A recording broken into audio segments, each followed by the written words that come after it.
I was a kid from a lower class background, Mm-hmm. and that's just what it was. We were on welfare. I had family members buying me clothes for school, so I set up with that because I think I want anyone out there to hear like where my journey is going because it's still going. Mm-hmm. I've not even sniffed the finish line, but I started with nothing. And so I want people to know that right away because a lot of times I think you think you're stuck in a certain lot in life and that's where you're going to stay. Yeah. That's not the truth. And the truth is I just kind of kept following this little itch in the back of my head to like try something out. But when I was a kid, being a filmmaker, that was not a dream. It was just something I observed as an outside observer. I was like, that's cool. What Steven Spielberg does, that's cool. I never thought that I'd even try that stuff.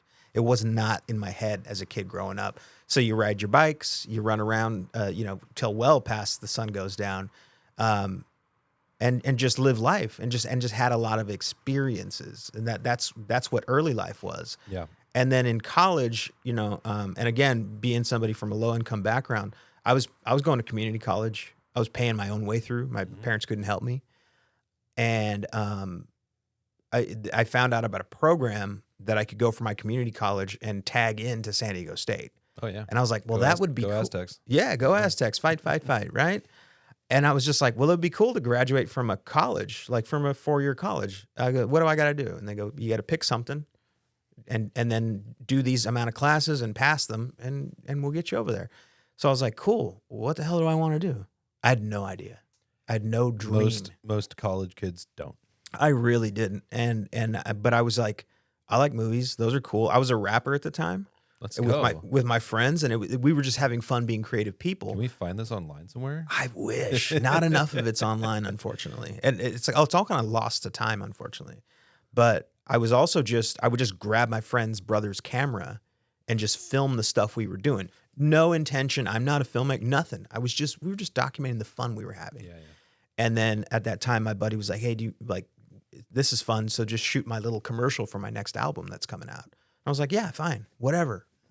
We just did it. Be a fun time. Yeah, We just did it. Friends being friends. We shot it. His brother edited it. We said, "Oh, try that, try this, try that," and I used that as part of my portfolio to show the SDSU So cool. film program. Yeah. And they were like, "You're in. Your grades are good. You're in." They didn't even care about the video, and this is how it went.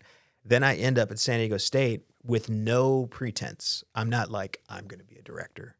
I'm going to be this great filmmaker. I was just like, I'm going to learn because I don't know anything about how to make a movie at all. Well, previously you didn't even know what you wanted to go to school for. No. So how could you know at that point? I knew nothing about nothing. And so I go into San Diego State and I just start learning. And I go, lights are scary. It's scary to use lights. I remember that very specifically. And I remember the other thing specifically was I don't want to write.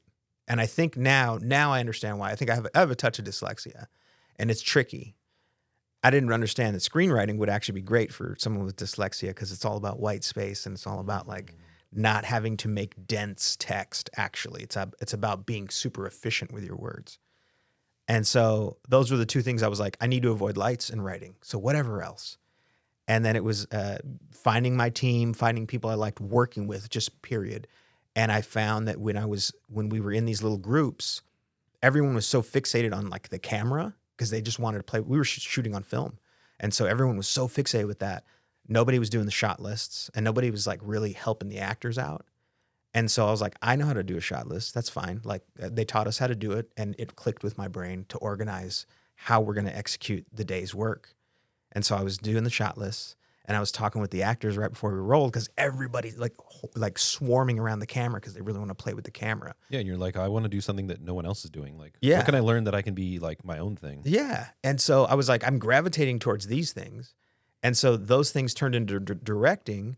And at the end of the year, we had like a final project pitch. And my pitch won out of like 3 of the pitches won out of the whole class. And mine was one of them. And immediately 2 guys that I really respected were like, I want to work on your film with you. And So cool. I was like, what? Am I directing all of a sudden? Like when I say I fell ass backwards into directing, that's how it happened.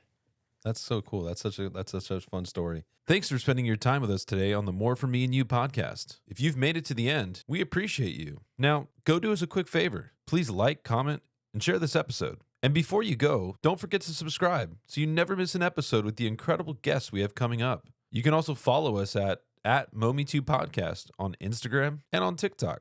Oh, and for your next movie night, check out the Momi2 app. It's free and packed with amazing movies and shows you've probably never seen.